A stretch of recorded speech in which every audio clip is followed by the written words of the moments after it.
Hello and welcome everyone to the CSLP 2026 Unearth a Story webinar.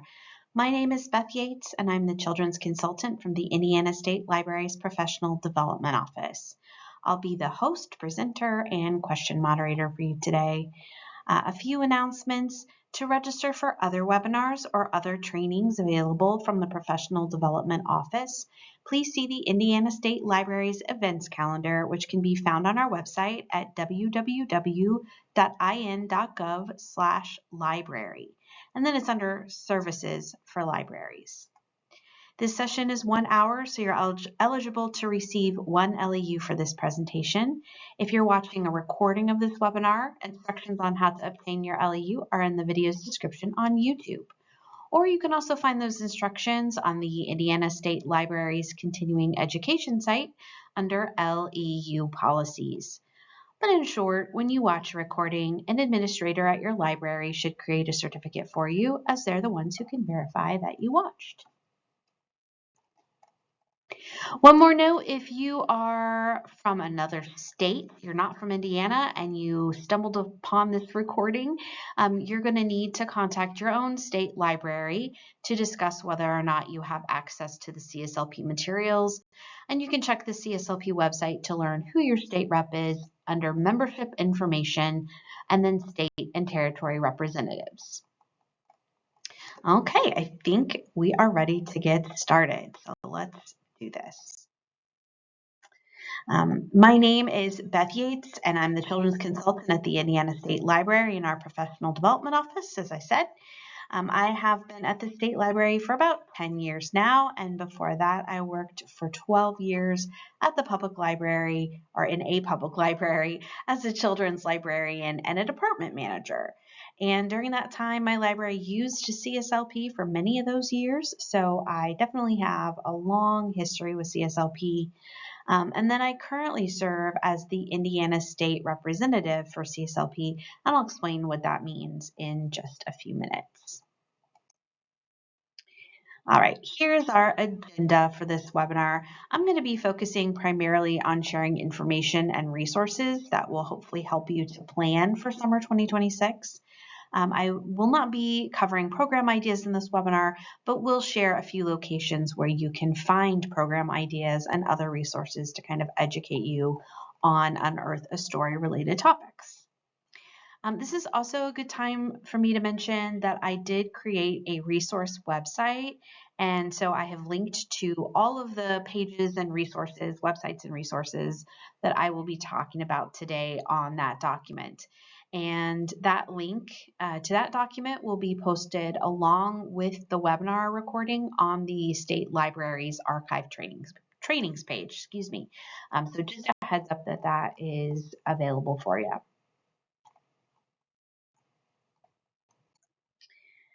Okay, so we're going to start out talking about the basics of summer reading programs. And I know that many of you have been doing this for just years and years, but we always have new folks joining us, and I just like to make sure that they get all the information. First of all, what is CSLP exactly? The Collaborative Summer Library Program is exactly that. It's a collaborative. It's a group of 40 states and U.S. territories that work together to develop the theme, slogan, artwork, and all of the other materials supplied by the program. CSLP is membership-based, and most often state libraries are the ones who are paying the membership fees for the public libraries in their states, and that is the case here in Indiana too. So the Indiana State Library pays for your membership so that your library can utilize the program and artwork if you choose to. It's certainly not required that you use the theme each year, but hopefully it can make your lives a lot easier if you do, so it is there as a resource if you need it. And then each state or territory has a state representative, and that person manages the program in their state by distributing information, the manual code, and here in Indiana by offering trainings like this. That person is usually someone from the state library, and so that is why I am your state rep. And I also take your feedback back to the organization. So CSLP is a nonprofit. It's run almost completely by volunteers. They have 4 paid employees, an executive director, an administrative person, a financial person, and the manual editor who also does social media now. But that's really it. And those last 2 are actually much more recent additions. So CSLP definitely needs their volunteers to assist with running things. Those volunteers are often state reps like me, who usually work at state libraries, as I said, but we have lots of volunteers at the Collaborative Summer Library Program from public libraries all across the country, and everything is run by committee. So here is a list of all of those committees that CSLP is currently utilizing. And we need you. So if you see something here that you have a talent or a passion for, consider volunteering.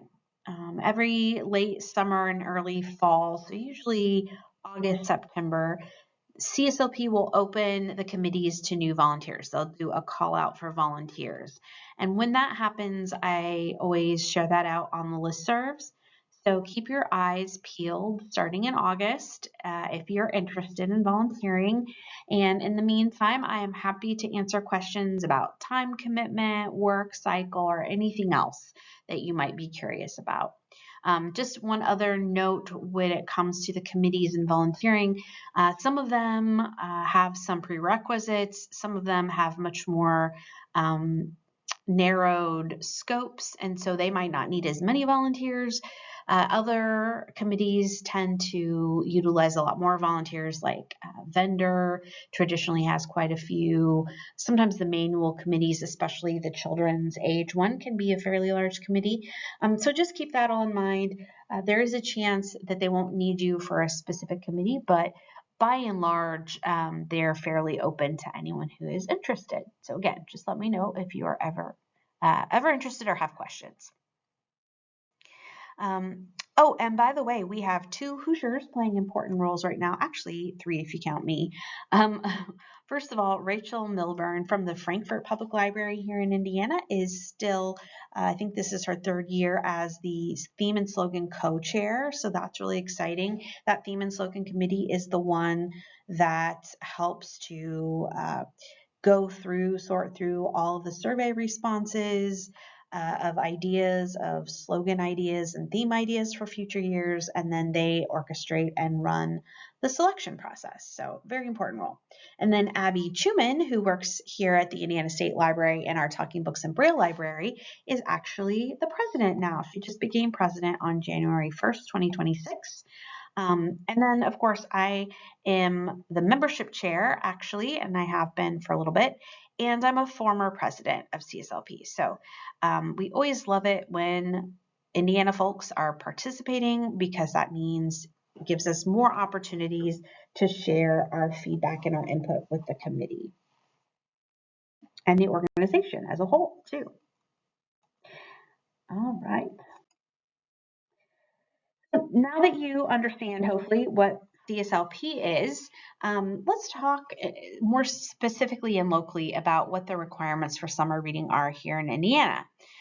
First of all, here is the Indiana Code, and you might be surprised to know that there is just one sentence in there about summer reading, just one. It says that a library system shall offer a children's reading program for a minimum of 6 weeks at each fixed location annually. So, first of all, excuse me, I do just want to pause here to kind of make sure everyone is clear on what exactly summer reading is. Because we call it a summer reading program, right? And so sometimes people get those, if they're brand new to libraries, they might get those a little confused with our individual events that we do regularly, right? You know, like a story time and art program. Those are also called programs, but this is different. Generally speaking, summer reading program is an overarching multi-week, usually themed, incentivized reading program. And by that, I mean the participants are rewarded in some way for reading. Now, the rewards could be anything. They could be toys and chatskis. They could be a community prize, like maybe starting a video game collection if everyone hits a certain community-wide reading goal. It really could be anything, anywhere in between those two things also. So this is as opposed to, again, those individual events or programs that we do year-round that happen once, or maybe they're a small series, but it's not the same thing. So hopefully, I know it can be a little confusing, especially, again, if you're brand new and you're not used to all the terminology, but that is usually what we're referring to. So it's not quite the same. It's a multi-week program, summer reading. All right, so going back to what the code says, let's break it down just a little bit. First of all, when they say fixed location, they mean a branch, a building, right? And then it says that libraries should offer a children's reading program. And in this case, children's is generally assumed to mean school age. So a school age program is the minimum that you should do. Now, I highly recommend offering your program for all ages if you can, birth through adults, if you have the capacity to do that at your library. There are so many benefits for each of those age groups. But, at the very least, you have to do it for school age kids. Now, looking again, interestingly, you might have noticed it doesn't actually say the word summer in there. If you scan the whole sentence, no summer, it does not say that. This was removed a few years ago to make it a little more flexible for libraries, as some communities were moving to more year-round school schedules. So you can really offer your reading program at any time of the year that works best for your community. I mean, most libraries do still opt for summer because that really does make the most sense most places. But that, if it doesn't make sense for your area, if you feel like June is the busiest time, then, maybe that is what you do. Finally, it says 6 weeks annually. First of all, 6 weeks is the minimum. You can always do more, but they are not consecutive weeks. So you can break up those 6 weeks if that works better in your area also. So not only do you not have to do it in summer, but you can also break up the 6 weeks if you need to. So this is where if you just want to do it in June because that's your busiest time, you could do 4 weeks then, and then maybe you make up the other 2 weeks some other time of year, winter reading, fall break, spring break, that sort of thing. But you have that flexibility, and the most important thing is to take a look at what works best for your library. Okay, so let's talk about why we do summer reading in the first place, right? It's a good idea, I think, to always know why you're doing any program in the library. And because summer reading stretches over so many weeks and we spend so much staff time planning and oftentimes so much money on the program, it's especially important to step back each year and to ask ourselves why we do it all. And that reason might vary from library to library. It might be related to that kind of traditional summer slide idea that we can help to prevent the summer slide, and it might not. Either way is okay, but it's important to have that discussion. It's also really good to have goals connected to that why. So you not only know why you are doing it, but you also have goals that are connected to the why. So why are you trying to accomplish, what are you trying to accomplish, with your library summer reading program? And by this, I don't mean statistics. I actually don't mean, that goal that we often have of growing our program each year. I think reaching more people is great. So I'm not saying you shouldn't have that goal, but I do want folks to step beyond just thinking about numbers and statistics and think kind of more about impact. What impact are you hoping to have in your community, and what kind of impact can you have with your summer reading program? One great thing to do is to look at your strategic plan, so are you trying to reach a certain population in your area? Or maybe your strategic plan has a focus on creating lifelong readers and creating a sense of community.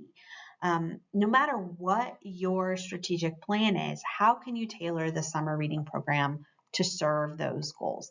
Those are the questions that you should be asking. So I want to encourage you to get together with anyone else who plans summer at your library to talk about these things. Meet with your colleagues, have a discussion about your summer goals. Here are some of the questions you might ask as you reflect. Again, for instance, maybe your strategic plan says that your library wants to help your community improve literacy rates. So tying this overarching strategic plan goal to summer reading, you might then be able to look at ways to partner with schools to increase participation amongst lower elementary age kids. If that's your goal, then you can really focus on ways to do that. Maybe you even work with the school to make sure the kids who are participating are recognized. And maybe you keep an eye on what the iRead scores say at the end of next year, kind of try to see if there are any trends. If you get a rise in participation, does that also translate to any sort of rise at all in reading scores? Now, obviously, you're not reaching everyone in your community, so it might not have a massive impact, but it could have a small impact, at least on those individual kids. And an impact on an individual kid is still incredibly impactful for that child. Other things you can talk about and consider together, are, again, back to your audiences. Is there anyone who you are not reaching, both with summer reading and just generally with your library services? And if so, how can you identify them? If you're saying that you want to grow your program and have more numbers next year, increase your statistics, who are you going to increase them with? Who are you going to reach out to? How are you going to make that happen? And then finally, I think it's always a really good idea if you add any summer services to take a look and consider, what can you either get rid of, or more importantly, what is no longer serving your library or your community. We tend to do things the same every year because that's the way we're comfortable with it. We think it is working well enough that way. But times, they are changing, things change around us. So it's really important to kind of stay up on the actual needs of our community and what we can do to best serve them. And that might mean that there are some things we have traditionally done in the past that we no longer need to do. So just take a look at those sorts of things, have those conversations, and see what you come up with. Okay, so one more thing in this section of the presentation, for those of you who are brand new to planning summer, or perhaps you're doing it all on your own, I did create a tutorial a few years ago that covers some of the basics, things to consider, where to get started, stuff like that. It's really for folks who've never done it much at all. Maybe they're fairly new to libraries and find themselves in a position where they have to start planning this program. So it can at least get you started down that path. And that tutorial is linked from the resource page that I will have posted along with the recording. All right, let's move on now to some updates about the program itself. So first of all, access to the CSLP programming manual is online again this year. You do need a code to access the online manual and artwork, and that code changes every year. So I did send the codes to directors via email back in October, and then I have also shared out multiple times a form on the listservs so that individual Indiana Public Library staffers could request that form from me as needed. And just a side note about listservs, if you are not sure what I'm talking about, but you're a librarian in Indiana, the Indiana State Library does maintain several different listservs for Indiana Public Library staff and non-public library staff, academic and school as well. But You can sign up for those, and I send out all of my information about upcoming trainings and also information about things like summer reading. So I highly recommend that you sign up for one of them. There's In Child Prog, INCHILDPROG, that is for children's programmers. There's Yappers, which is the teen programming, YAPPERS, get it, YA for young adult. And then there's InPubLib, which is Indiana Public Libraries, and that's kind of the general public library listserv, and I tend to send things out to all three of those lists. If you have any questions about that, you can always email me directly, and I'm happy to get you hooked up on one of the listservs. So again, I did send this out, and I've sent it out to lots of folks from that forum as well, so hopefully you have it if you need it, but if not, you can always email me directly to request it. We are not going to cover how to navigate that online manual today because I created another tutorial. This one walks you through accessing the online manual and hits kind of some of the highlights, some of the most popular things you might find in there.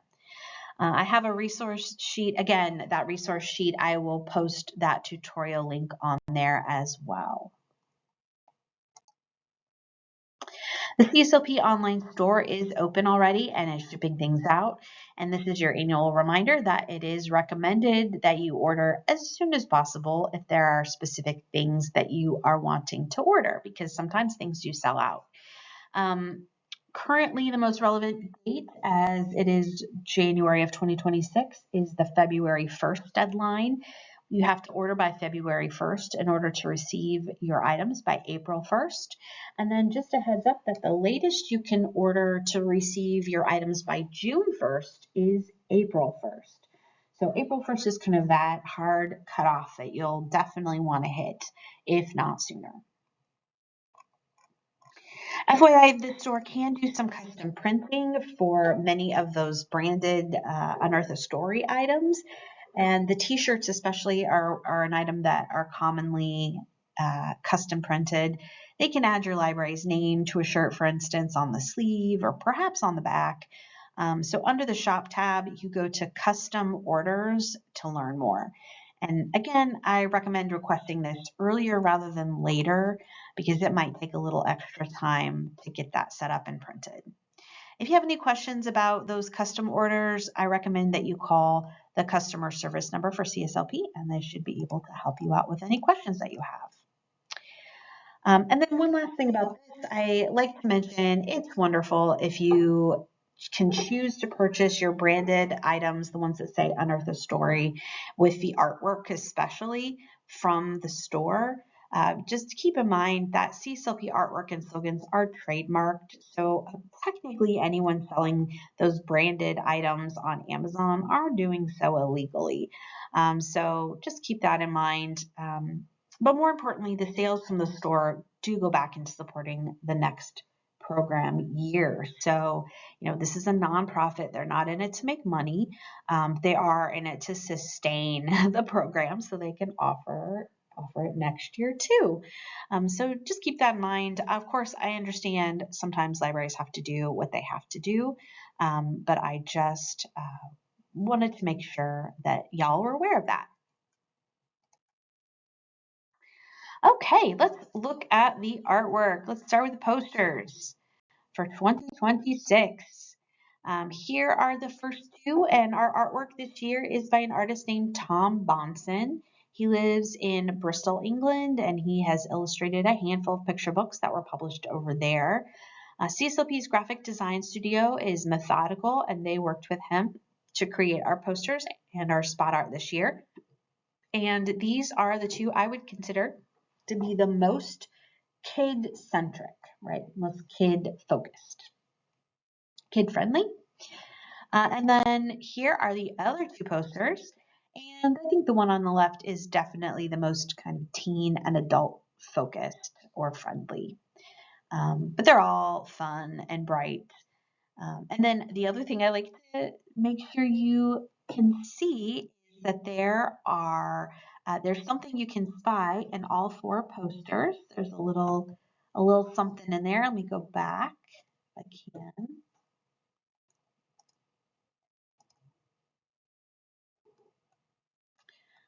Oh, let me go back. It's Digby, our blueberry triceratops. Digby is our official mascot for the summer, and he even comes in a stress ball squishy form. And there's a file to 3D print him in the online manual now. So it's actually on the things that have been added since the online manual was published, because someone created that for us. So, but it is in there. If you can't find it, let me know and I can help you dig it out. But it's pretty cool. He's so cute. I'm a big fan of Digby.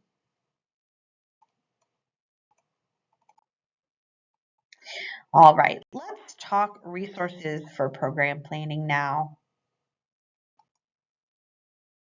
I have mentioned several times there will be a resource sheet that will be available to you. It'll be posted on the archive training page with the recording. And so that's great. It will be there. However, I also want to show you where you can find that link on our website.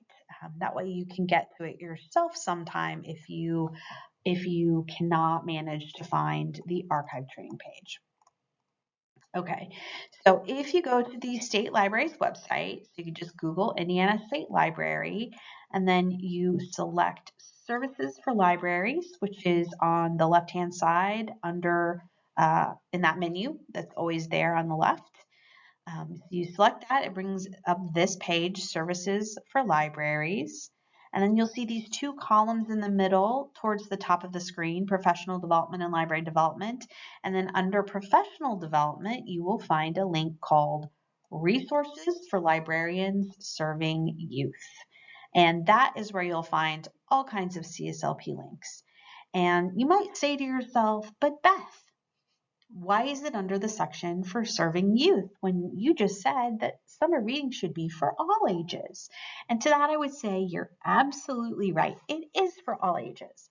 However, I'm the youth services person and I'm in charge of summer reading for the state library, so it's under my section of the site. So if you're trying to find it and you can't, just ask yourself, what is Beth's job? Oh, she's the children's person. And then go to the youth services part of our website and you'll find it there. So here is that Resources for Librarians Serving Youth page. And really quickly at the top, I want to point out some links that actually aren't summer reading related, but could be useful for any youth services staff out there. So the first three links under professional development opportunities for youth services staff, you'll see 3 bullet points, and the first link goes to the Youth Services Training Opportunities page. This is where I post upcoming trainings. I have some archive trainings posted there as well as kind of a shortcut. And then near the bottom of that website, there are general resources for youth services library staff. The next bullet down, the next link is for the state library's events calendar. And that events calendar is where you will find all of our upcoming trainings, and you can register for them there, both in person and webinars. And then that last link is for the archive training website that I keep talking about, where this recording will be posted and where you will find the resource page linked as well. Okay, so going down to the next part of the page, that is where you'll find the summer reading stuff. And I'm going to make that a little bit bigger for you, so hopefully you can see it. So the link we're looking for is the one that says Resources for Summer Program Planning. There it is right there. And this is the web page that I will give you the link to, or that will be posted with the recording. Resources for Summer Program Planning. So it looks like this. This is the top of the page. Those tutorials that I've mentioned are listed near the top there. And as you continue down, you can see there's quite a few resources. So the programming resources, these are all things I'm going to talk about today, and much more. And then near the bottom, which you can see it's the very right-hand page there, that's the bottom of the website. Under Other Resources, you'll see the 2026 Font and Design Guide. I like to point that out because for those of you who like to make your own program publicity, if you want to match the fonts and colors that CSLP is using, you will find that information right there in that link. It is also in the online manual, but hopefully this will make it a little bit easier for you to find. And then at the very bottom are resources from past years. It says past program year resources. So if, for instance, you wanted to do Tales and Tales for winter reading, these links lead to the resources that I shared that year. So it's this website only for those past years. Okay, going back out to the youth services page.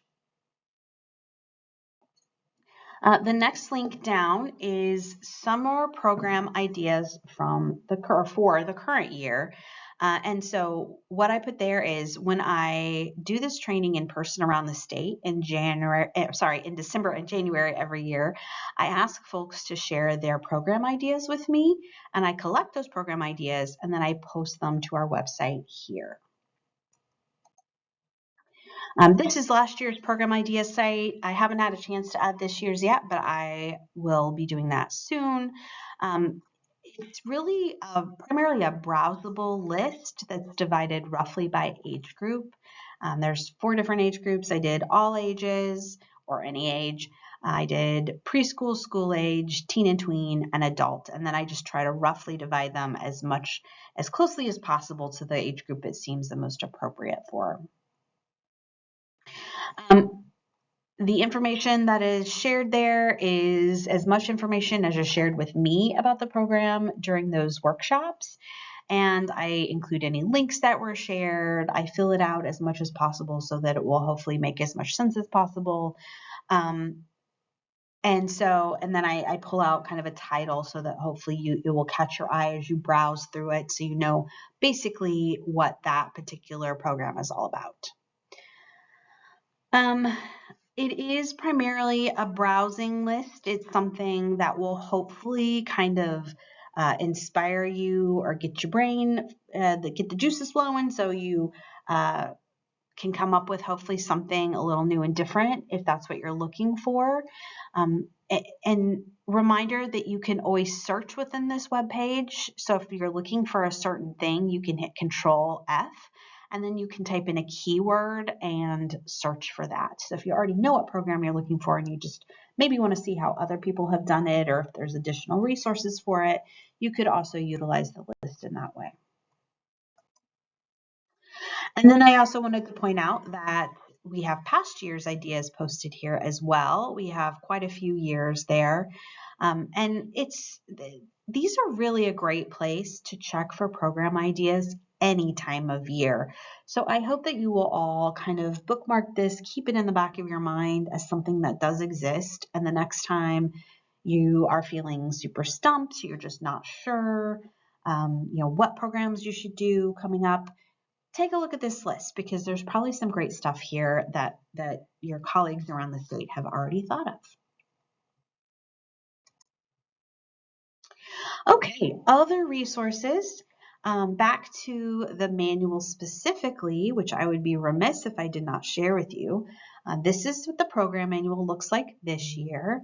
We've already discussed that you all have digital access, and I really, really encourage you to at least take a look at the manual. Just give it a little quick review at least, because I know it can be a little overwhelming. But at the very least, take a look at the table of contents. We're librarians, let's use that table of contents, right? Because I think you'll find a lot of great ideas here and they will save you from reinventing the wheel. Why expend the time and energy if you don't have to? In a lot of cases, they include printables and activity sheets too, or craft ideas. So it is worth checking out.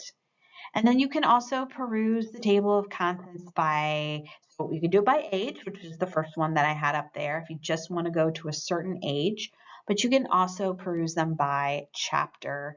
And the chapter titles are kind of themed in different areas of Unearth a Story. So I'm going to share those with you next.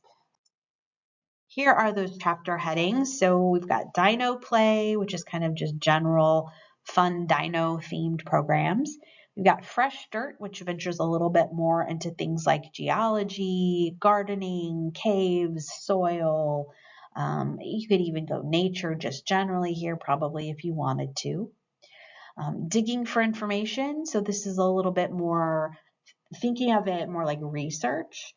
So history, museums, genealogy, things like that. Paleontology and archaeology. So paleontology is dinosaurs and other life, past life on Earth. Archaeology is history and artifacts. And so those are the 5 that are most closely related to Unearth the Story. And then they've also added a Celebrating America 250 section with some ideas if you want to wrap that into your program this year. And then they wrap it up with some partnership program ideas that were shared with a partner that CSLP was working with.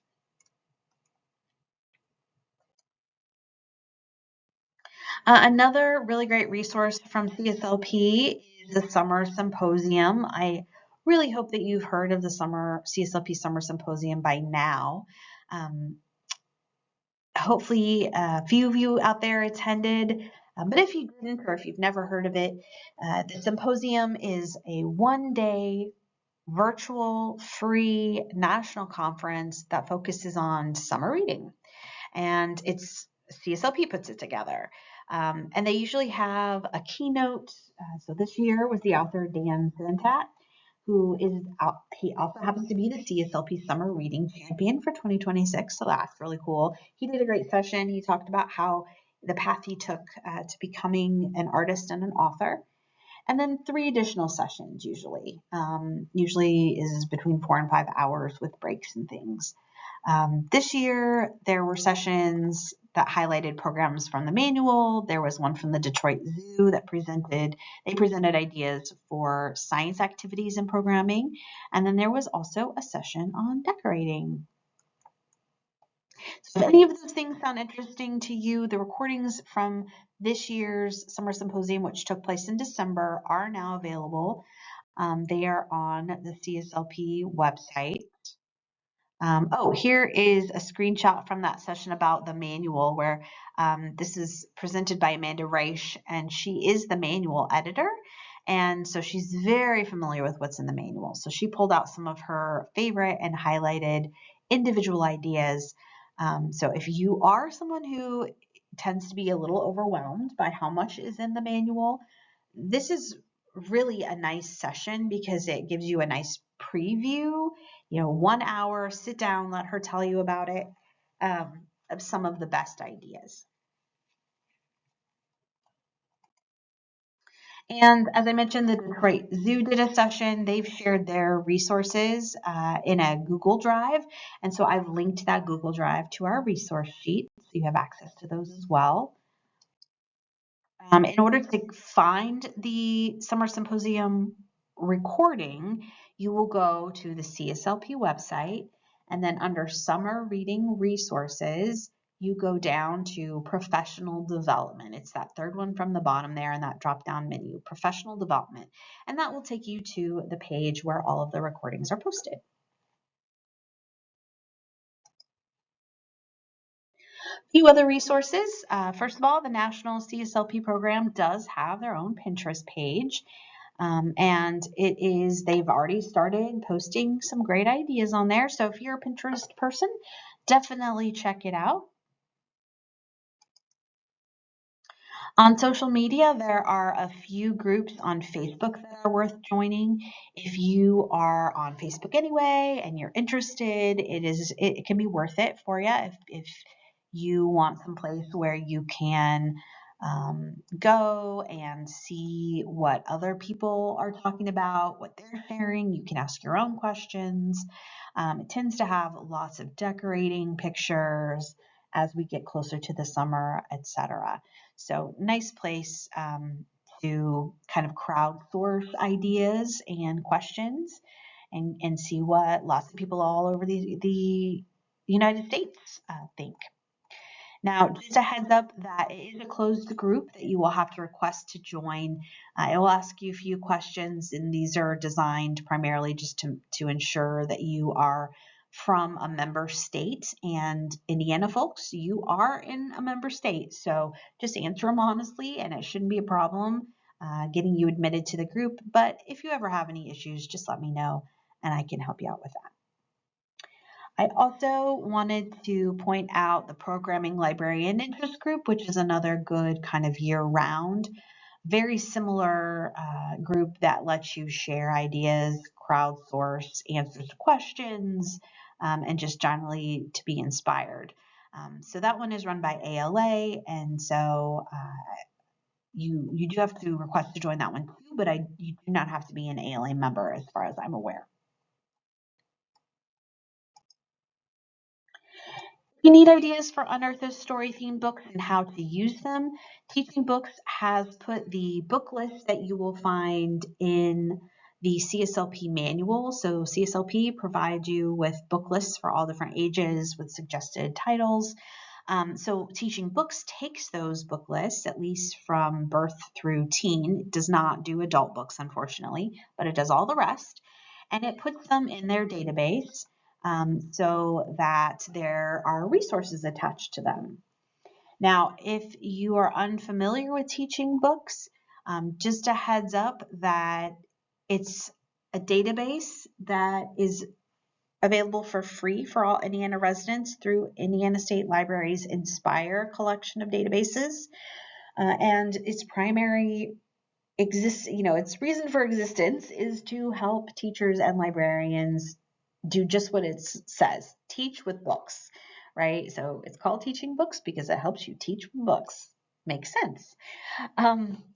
And so there's all kinds of resources. There's book discussion questions, there's author interviews, there's book trailers, there's lots of other great stuff.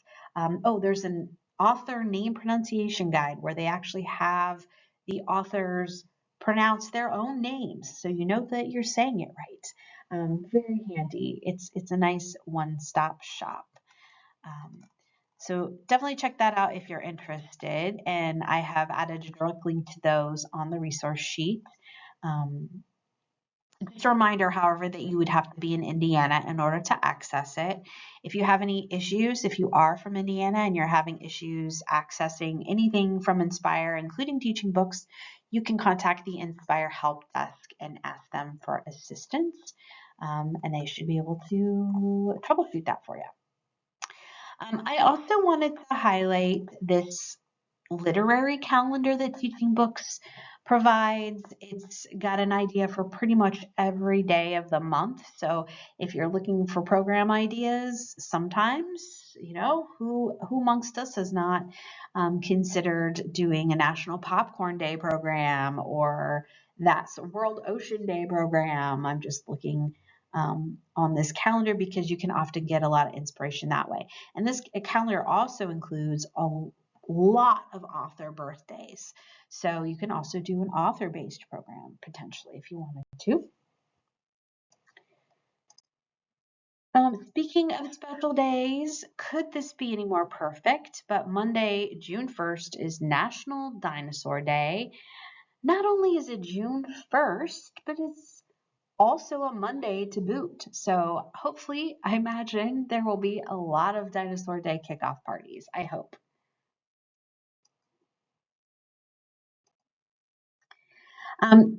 Some of you might be familiar with the StarNet STEM Activity Clearinghouse. I hope you are. But if you're not, it's a really great resource for STEM programs. There are full program descriptions included on a variety of different STEM topics. This database is run, at least in part, by the Space Science Institute, so the ideas tend to be fairly space and Earth heavy, but this is actually a great summer for that, especially if you wanted to do any geology programs, anything related to rocks and things that are underground. I'm sure you will find ideas in the STEM Activity Clearinghouse. All right, we are in the home stretch. Just a few more things. These are ideas and places that you can go for more information. If you want to kind of educate yourself about dinosaurs or geology or anything like that. Um, First of all, here is a list, but I'm going to go through them individually. First of all, the Library of Congress has an actual resource guide for dinosaurs and paleontology. And you know what? I trust them to know their stuff. I think the Library of Congress is a great, reliable resource. So this is an excellent place to start if you are looking for information on dinos and paleontology. The American Museum of Natural History has some activities and lesson plans about dinosaurs, and the National Museum of Natural History has some paleontology resources.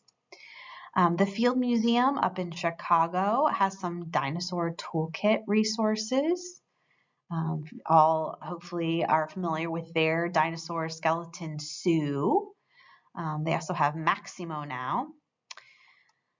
And then the Natural History Museum of London has a dino directory with more than 300 dinosaurs in it and facts about all of them. So if you're trying to build, again, if you're trying to build a program about any of these topics, these could be great places to start researching. A few more local connections. I'm going to skip down to the ones on the bottom first. The Falls of the Ohio Foundation, if you're in southern Indiana, I have been told that they do some educational outreach. So it's possible that they might be willing to come do something for you. If not, this is a great time for me to remind everyone to, especially if you're looking at geology, fossils, things like that, to reach out to your local state parks if you have one near you. Because oftentimes they are able and willing, depending on their, how they're doing, their staffing levels and things like that. And since summer can be kind of a busier time in the parks, but you can definitely check with them and they might be able to help you out with some sort of programming at your library also. And then in northern Indiana, did you know that we had a dinosaur museum here in Indiana? I sure did not until fairly recently. So it is a smaller museum. It is run by a husband and wife, I believe, and they have a lot of other stuff going on that property too. And I don't think it is inexpensive. So keep that in mind as well. But I have heard a few libraries up in northern Indiana are having success at getting them to come and do something at their library this summer. That being said, keep in mind that their capacity might be limited just based on the fact that it is a small museum. But it exists. I mean, that's pretty cool. Who knew? Okay, few more things. First of all, the Indiana State Museum has some good resources. They don't really have anything about dinosaurs because they don't have any dinosaur fossils there, but they do have other Indiana centric fossils, things that were actually found here, including mammoths, and then lots and lots of other fossils too. And I mostly wanted to highlight here, they have some education resources. They're not all going to apply to this year's theme, but they do have a rocks and minerals video that I wanted to highlight because I thought it was really well done. It talks about the different types of rocks that are, that exist, and then how they are formed. And specifically, they talk about what rocks you'll find in Indiana and how they were formed here. So if you're planning to do anything related to that, that's a great video to maybe show as kind of a baseline to inform your participants about what is available. And it was designed for elementary age kids, so it's very user friendly. Oh, and the Indiana State Museum will be doing a webinar for the state library in February. So keep an eye out for that if you're interested. The Children's Museum of Indianapolis also, of course, they have a whole dinosaur exhibit, a long-standing permanent dinosaur exhibit. So they have resources also under classroom resources that might be helpful to you. And the Indiana Geological and Water Survey, if you're looking for geology-related things, they have some lesson plans and activities, more learning lab and other informational, educational resources that might help you in doing some sort of program. I do want to mention, you can see there they have discovery trunks of the rocks of Indiana, but the last thing I checked, they were moving buildings and had temporarily shut down their trunk loaning service. But if that is something you're interested in, I recommend you keep an eye on it, because there's always a chance. I'm not sure what their schedule is for their move, but there's always a chance that they will become available during the spring and before summer starts.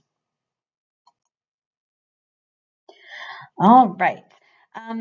Just a little bit more here. First of all, this is the Indiana State Library's performers and presenters list.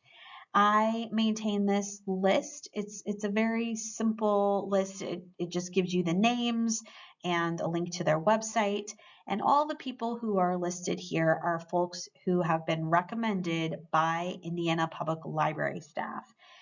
They are presenters who did a good enough job that the library decided to recommend them for this list. So I've divided them by general areas, authors, magicians, musicians, etc. And this is kind of what the list looks like. Like I said, very simple, just enough so it's easy to maintain for me. That being said, if you come across either a broken link or if you see someone on here who you had not a good experience with, I do want to know that. Please let me know. You can email me directly. My information's at the bottom of the page. Likewise, if you have anyone that you'd like to add to this list, there's a form on the bottom of that website as well, and this is all linked from the resource page. I do not take solicitations directly from the performers or presenters themselves.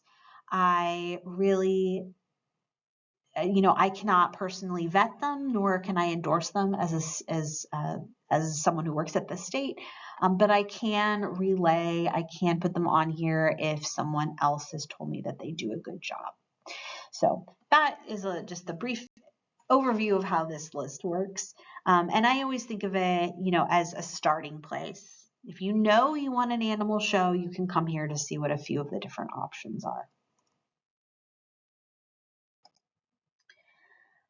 Finally, let's just talk really quick. This isn't so much a resource as just something I want you to be aware of.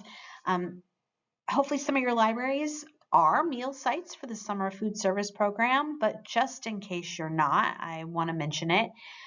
Summer food service program is run federally by the USDA, and it's administered here in Indiana by the Department of Education.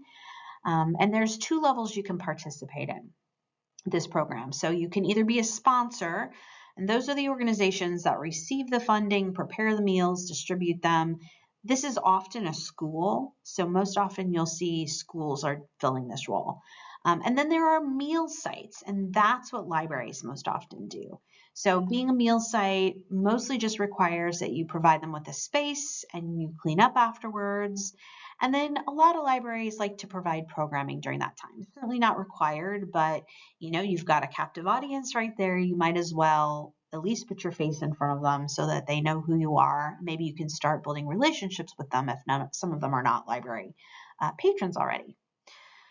The summer food service program is available in communities with 50% or more free and reduced lunch participation. And so, I like to promote this. I think it's a really wonderful program because, first of all, by becoming a meal site, your library is providing a really important service to the kids in your area who might not have enough to eat in the summer. It could be that they depend on meals at school during the school year to keep them full because their families are, experiencing food insecurity, or maybe they're even experiencing homelessness. But either way, this is one way that libraries can help. You're directly helping the people in your community this way. But on the flip side, it also provides the library with a really great way to reach those kids you might not otherwise see. So it's really a win-win for a lot of reasons. I've linked to resources on that resource website if you want to learn more. And also keep in mind that if another organization in your community is already acting as a site, so maybe they don't need the library, consider reaching out to that organization if you haven't before, and maybe you can set up 1 or 2 visits this summer. Maybe you can set up a series of visits. Whatever level your library can sustain, even just once is great, because then you can introduce the kids to you, and hopefully they know, you're a friendly face if they ever need to go to the library. Okay, finally. Again, this one isn't a resource for you exactly, but it is a heads up that at the end of the summer next year, I will once again send out the CSLP end of summer survey. And the survey primarily looks for feedback on the program that year, but it does offer a space to report participation. So, it's not a required survey. It's very different from the annual survey that your directors fill out for the state. That report actually is required, and it goes to the Institute of Museum and Library Services eventually. But this one is from CSLP, and it is used by CSLP. That being said, even though it's not required, I would really appreciate it if one person from each library filled it out for me. A wider response really means more accurate information because our sample size is larger, right? So the more feedback I get, the more accurate the results are. And then also gives you an opportunity to share your thoughts. So keep that in mind, and it does not need to be your director who fills it out. It just needs to be, you can designate one person at your library to do it. You can do just the opinion questions if you don't want to report your numbers, but if you do report your numbers, that is also helpful. We're trying to get a good sample just to kind of see generally what participation is like across the country. So thank you in advance for doing that, and keep an eye on the listservs in early August for that survey. And that is it. Thank you so much for watching this webinar. I hope it's been helpful as you begin thinking about summer planning. Happy planning, and yeah, thank you so much.